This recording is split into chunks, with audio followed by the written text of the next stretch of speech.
Hello दोस्तों, क्या हाल है। आज तारीख है 8 मई 2026, दिन शुक्रवार। दोस्तों, आज का दिन भारतीय राजनीति और ग्लोबल इकोनॉमी के लिए मेक और ब्रेक का दिन है। एक तरफ जहां मिडल ईस्ट में दुनिया का नक्शा बदलने वाली एक बड़ी डील फाइनल हो रही है, वहीं हमारे अपने देश में खास तौर पश्चिम बंगाल में और तमिलनाडु में राजनीतिक भूचाल आया हुआ है। दोस्तों, आज हम इधर उधर की कोई बात नहीं करेंगे, सीधे बात करेंगे उन 5 सबसे बड़ी और एक्सक्लूसिव खबरों का जिनका सीधा असर देश के भविष्य और आपके जेब पर पड़ने वाला है। कल जो आपने सपोर्ट दिखाया था उसके लिए दिल से शुक्रिया। तो बिना एक भी सेकंड बर्बाद किए वीडियो को अभी एक लाइक कर दीजिए और चलिए डिकोड करते हैं आज की सबसे 5 बड़ी खबरें। दोस्तों, आज की पहली और सबसे बड़ी राजनीतिक खबर आ रही है पश्चिम बंगाल से। पूरे देश की नजरें इस वक्त बंगाल पर टिकी है क्योंकि कल यानी 9 मई को कोलकाता में शपथ ग्रहण का समारोह होना है। लेकिन राज्य में हालत बहुत तनावपूर्ण है। बंगाल के जो चौंकाने वाले रुझान और नतीजे सामने आए थे, उसके बाद से ही वहां आफ्टर शॉक महसूस किए जा रहे हैं। हार के बावजूद ममता बनर्जी ने साफ कर दिया है कि वो मुख्यमंत्री पद से इस्तीफा नहीं देंगी। टीएमसी आज 8 मई को लोकतंत्र बचाओ के नाम पर पूरे राज्य में बड़े पैमाने पर सड़कों पर उतरने की तैयारी कर रही है। वहीं पे दूसरी तरफ गृह मंत्रालय पूरी तरह से एक्शन में है। बीजेपी ने कल ही अपने शपथ ग्रहण की तैयारियां तेज कर दी थी और किसी भी तरह की हिंसा को रोकने के लिए राज्य में रातों रात पैरामिलिट्री फोर्स की तैनाती कर दी थी। आज दोपहर 12 बजे राज्यपाल एक इमरजेंसी प्रेस कॉन्फ्रेंस भी करने वाले हैं। दोस्तों, एक ही राज्य में 2 समानांतर सरकारें कैसे चल सकती है? क्या बंगाल में राष्ट्रपति शासन लगने वाला है?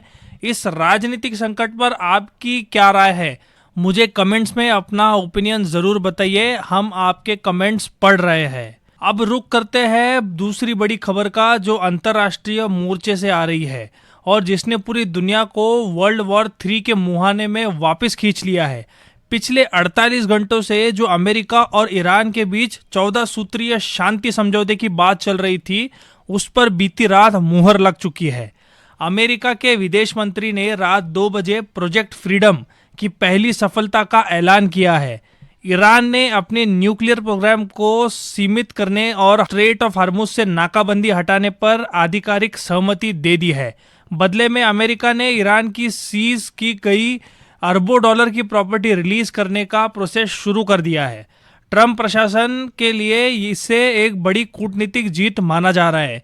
इसका सीधा मतलब है कि फारस की खाड़ी में फंसे 87 देशों के 23,000 नागरिकों को सुरक्षित घर वापसी का रास्ता साफ हो गया है। भारत सरकार ने भी इस शांति समझौते का स्वागत किया है क्योंकि इसका सीधा फायदा हमारी अर्थव्यवस्था को मिलने वाला है, जो हमें हमारी अगली खबर की तरफ ले जा रहा है। लेकिन दोस्तों, आगे बढ़ने से पहले एक छोटी सी रिक्वेस्ट करना चाहूँगा।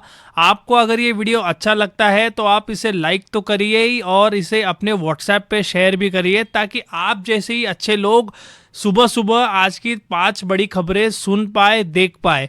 और हाँ, अगर चैनल को आपने सब्सक्राइब नहीं किया है तो चैनल को प्लीज़ सब्सक्राइब भी करिए, क्योंकि अब हम जानने वाले हैं तीसरी बड़ी खबर। तीसरी बड़ी खबर का सीधा कनेक्शन आपकी जेब और घर के बजट से है। दोस्तों, ईरान अमेरिका शांति समझौते का सबसे पहला और सबसे बड़ा असर आज सुबह ग्लोबल मार्केट खुलते ही देखने को मिला है। इंटरनेशनल मार्केट में क्रूड ऑयल औंधे मुंह गिरकर $10 प्रति बैरल तक नीचे आ गया है। फाइनेंशियल एक्सपर्ट्स का दावा है कि अगर क्रूड ऑयल इसी स्तर पर टिका रहा तो भारत सरकार अगले हफ्ते तक पेट्रोल और डीजल की कीमतों में बड़ी कटौती कर सकती है। सिर्फ इतना ही नहीं दोस्तों, कल तक जो सोना 1.5 लाख प्रति तोला प्रति 10 ग्राम पर आग उगल रहा था, आज सुबह के कारोबार में ही उसमें भारी गिरावट आई है। ग्लोबल टेंशन खत्म होने की वजह से निवेशकों ने सोने से पैसा निकालकर शेयर बाजार में लगाना शुरू कर दिया है, जिससे आज सेंसेक्स ने भी नया लाइफ टाइम हाई बना दिया है। दोस्तों, चांदी के भाव जो 2.5 लाख प्रति किलो पहुंच गए थे, उनमें भी आज करेक्शन देखने को मिल सकता है। तो अगर आप निवेश करने का सोच रहे थे या घर में कोई शादी है तो आज के फाइनेंशियल मार्केट्स पर नजर बनाए रखिएगा। दोस्तों, चौथी बड़ी खबर वापस देश की राजनीति से आ रही है, जहां दक्षिण भारत में सबसे बड़े राज्य तमिलनाडु में एक बहुत बड़ा गेम हो गया है। दोस्तों, कल तक जो खबरें आ रही थी कि थलापति विजय की पार्टी टीवीके 108 सीटों के साथ बहुमत के आंकड़े 118 से दूर है, वो सस्पेंस आज सुबह खत्म हो गया है। तमिलनाडु की राजनीति में कांग्रेस ने एक बड़ा मास्टर स्ट्रोक खेलते हुए डीएमके का साथ पूरी तरह से छोड़ दिया है और विजय की पार्टी टीवीके को बिना शर्त समर्थन देने का आधिकारिक लेटर राज्यपाल को सौंप दिया है। राहुल गांधी और थलापति विजय के बीच देर रात हुई बातचीत के बाद यह डील फाइनल हुई है। इसका मतलब है कि अब राज्यों में टीवीके और कांग्रेस गठबंधन की सरकार बनने जा रही है। एआईएडीएमके के भी कुछ विधायक टीवीके के संपर्क में बताए जा रहे हैं। आज शाम तक राजभवन से शपथ ग्रहण की आधिकारिक तारीख और समय की घोषणा हो जानी चाहिए। दक्षिण भारत की राजनीति में इस नए गठबंधन को आप 2029 के लोकसभा चुनावों के लिए कितना बड़ा फैक्टर मानते हैं, आप कमेंट करके बताइए। कमेंट में अपनी राजनीतिक समझ जरूर शेयर करिएगा। और दोस्तों, आज की पांचवी और बहुत ही ज्यादा महत्वपूर्ण खबर केंद्र सरकार के एक बड़े और सख्त फैसले को लेकर आई है। आज 8 मई से देश भर में वंदे मातरम को लेकर बनाए गए नए प्रोटोकॉल पूरी तरह से लागू हो गए हैं।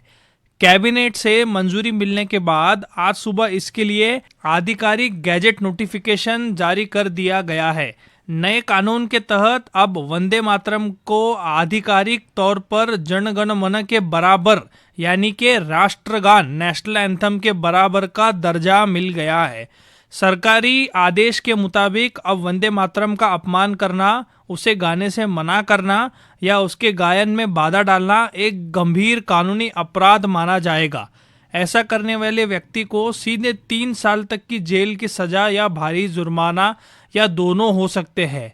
सरकार ने साफ कर दिया है कि तिरंगे और संविधान की तरह अब वंदे मातरम को भी पूरी कानूनी सुरक्षा मिलेगी।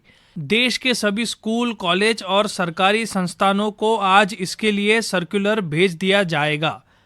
तो दोस्तों, ये थी आज 8 मई की टॉप 5 खबरें जो राजनीति, अर्थव्यवस्था और सरकार से जुड़ी हुई थी। सटीक और टू द पॉइंट खबरें आपने जस्ट देखी।